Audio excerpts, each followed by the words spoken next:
Some of you may be remembering me as a co-founder of Provident, and I have been retired now since May of 2018, and that has allowed me to pursue one of my passions even more, and that's gardening. And today I thought I would go through how I go about planning and planting the containers that are in front of Provident. Many of you probably notice them or see them when you come in to visit one of your advisors. So I thought I would just give you some tips to start with.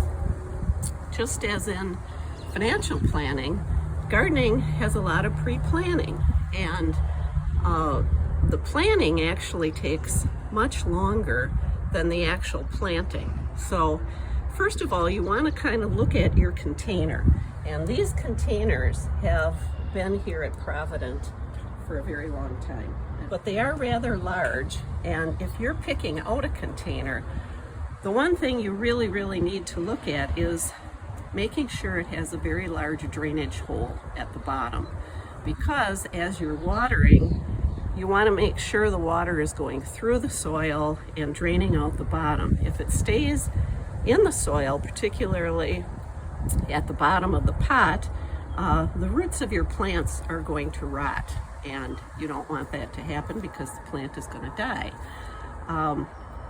Next, after you've picked out your container, you want to start thinking about where it's located. They're in front of the pillars, which have a very light background. If any of you who are gardeners are looking at really bright colored plants, you'll know most of them are for full sun. Full sun means 6 to 8 hours of sun every day. I would say here we're partial shade, we're not full shade. Partial shade would be about 4 to 6 hours of sunlight, and even full shade would be about 3 hours. I mean, every plant needs some type of sunlight. So this particular location is going to be semi-shade. The next thing that I'm looking at in kind of designing or thinking about plants, do this even before you go to the garden center or the nursery. You might even want to take notes as to the type of plants you're looking for. You may want to do research. There are a million resources on the internet. There are a lot of publications on container gardening. But even before you're going to the nursery, kind of make some notes and think about what types of plants you want. So in our case, I had to look for plants that would do well in semi-shade, sun to part shade. I also look at the structure of the plant. This guy right here, I have never planted with him before. This is a hibiscus called Mahogany Splendor, and it's originally obviously not a native here in North America. It's come from Africa, southern Africa, which means it's just going to be an annual here. But it does grow quite tall, and the best thing when you're shopping for plants is to pull the tag out and read it. So in my case, you better have your glasses on, or sunglasses that have a bifocal. This one says exposure, plant in full sun to part shade. It is a foliage plant, meaning this does not bloom. In its native South Africa, it will bloom, but it gets 10 or 12 months of nice, warm, hot temperatures. And here we're only going to have 3 or 4 months, so it doesn't have time to form a bloom. So we're using this for its foliage, and it's kind of a mahogany color, and I like the leaf. It almost looks like a maple leaf. And also looking at this, the height, it's going to grow 36 to 40 inches.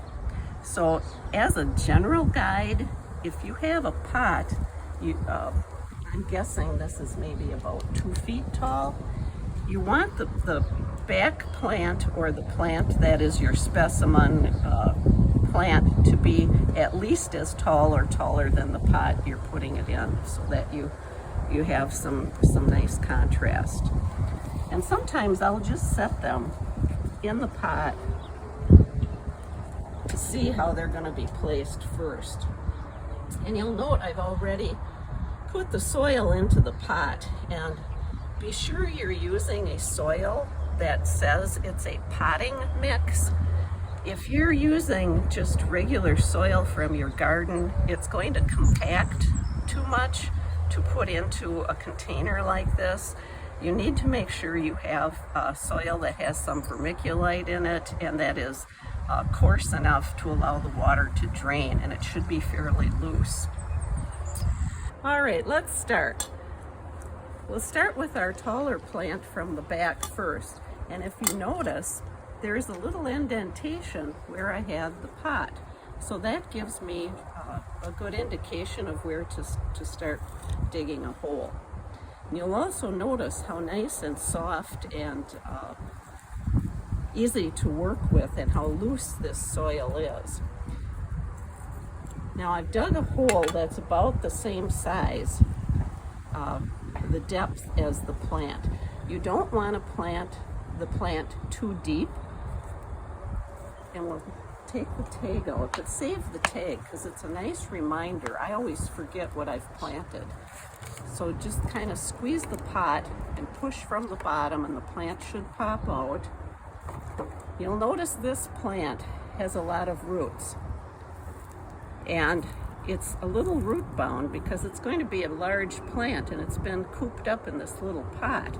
So we're going to kind of tease these roots out so that they tend to grow out and down into the pot rather than going around and around in a circle around themselves.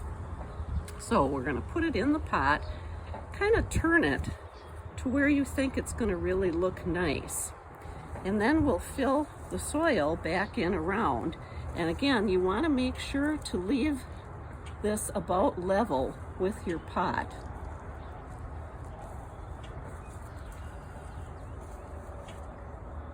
And just tap down the soil around it. So it's that easy. As I said, the easy part is planting. The harder and longer part is planning what you're going to plant and picking out your plants. So again, I've made kind of an indentation here. This is where I'll dig. And as I said before, you can see just how nice and loose this soil is. It makes it very easy. It's definitely not like digging in the clay soil that I have at home in my garden. So we'll just hold on to the plant at the base and gently pull on the bottom of the pot and it should come out. This plant also has a little bit of root bound to it, so we'll just gently tease those out, kind of turn it toward whichever way you feel it looks the best and the fullest, and then we'll just pat the soil in around it. This particular plant, you see it's a double impatient, Bonita, who happens to be the name of one of our owners, Bonnie, and this is called Stardust Lavender. But I had to get her a plant for her namesake. And then we'll just put this in. And again, you're just patting the soil down around the plant. Make sure to hold it in nicely. Putting this one toward the front so that these plants will continue to grow, obviously, and this may look a little bit sparse right now, but they will continue to fill out and spill out over the plant. Sometimes we as gardeners are so excited about getting our plants that we tend to want to put too many in and pack it in really tightly. And what will happen, remember, we have a good 3 or 4 months of growth with this, and if you get it too full, they're going to crowd one another out and end up dying, some of the plants. So even though this looks a bit sparse right now, these plants will all fill in. So that's it. Easy peasy. Oh, one more thing. Almost forgot. we want to put some fertilizer. And this is a synthetic time-released fertilizer, meaning that it's going to release fertilizer each time you water it. And we'll just sprinkle this around the plants. Some of the potting soil that you buy may already have fertilizer. This one did not. So I did add some as I was putting the soil into the pot. So if you just sprinkle that around, that'll give it a little extra boost. And that's it. So my job is done. Now, the challenging part is to keep these plants alive, and that requires watering, usually every couple days, or it can't even be daily when we get some really hot weather. And as I said before, because of the wind out here, these plants, pots tend to dry out fairly quickly. Another thing is I always encourage people to fertilize with a liquid fertilizer, something like Miracle-Gro or any other type of liquid fertilizer, maybe once every 2 weeks throughout the growing season to keep them nice and full and lush. So, thank you. Happy gardening.